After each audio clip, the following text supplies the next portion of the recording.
मेरठ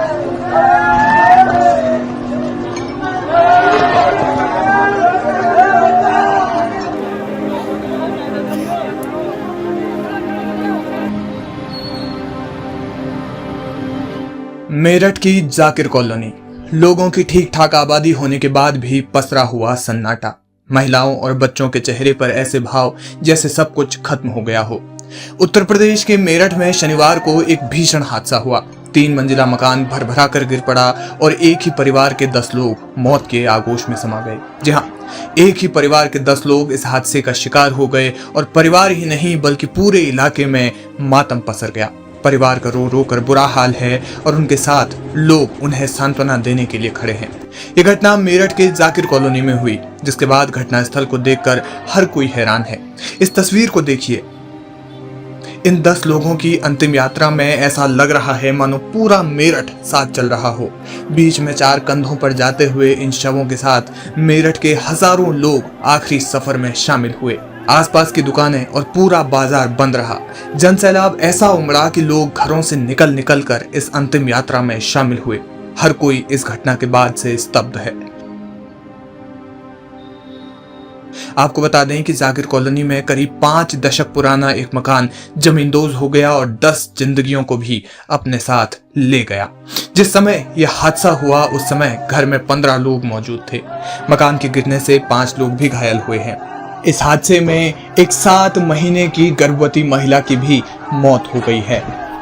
हादसे में मरने वाले सबसे कम उम्र की बच्ची महज 6 महीने की थी। इस हादसे में 15 वर्ष या उससे कम के 5 बच्चों की मौत हुई थी, जिसमें 4 वर्ष की एक बच्ची और शामिल है। जब जनाजा उठा तो लोगों की आंखों से आंसुओं का समंदर बह गया। जरा सोचिए कि उस 7 वर्षीय रिया पर क्या गुजरी होगी, जिसके अब्बू समेत पूरा परिवार उसकी ही आंखों के सामने मकान के नीचे दब गया। 7 साल की वो बच्ची जिस समय अपने घर के बाहर खेल रही थी, उसी समय मकान भरभरा कर गिर पड़ा। उसके परिवार के बारे में पूछने पर रिया रो पड़ती है और कुछ नहीं बोल पाती।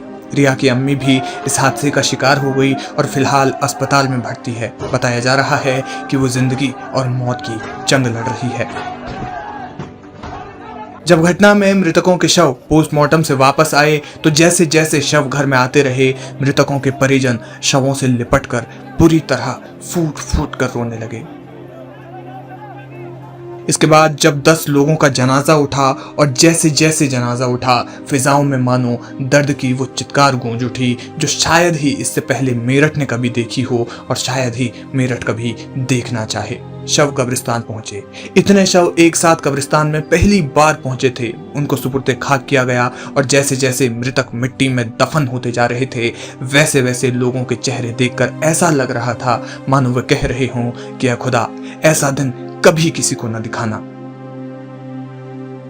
इस घटना के बाद जिलाधिकारी दीपक मीणा ने कहा कि सरकार ने प्रत्येक मृतक के परिजन को 4-4 लाख रुपए और मकान के क्षतिग्रस्त होने पर 1,20,000 रुपए की आर्थिक सहायता देने की घोषणा की है। बताया जा रहा है कि घटनास्थल पर 16 घंटे तक रेस्क्यू चला। एनडीआरएफ, एसडीआरएफ, फायर ब्रिगेड समेत पुलिस प्रशासन मौके पर मौजूद रहा।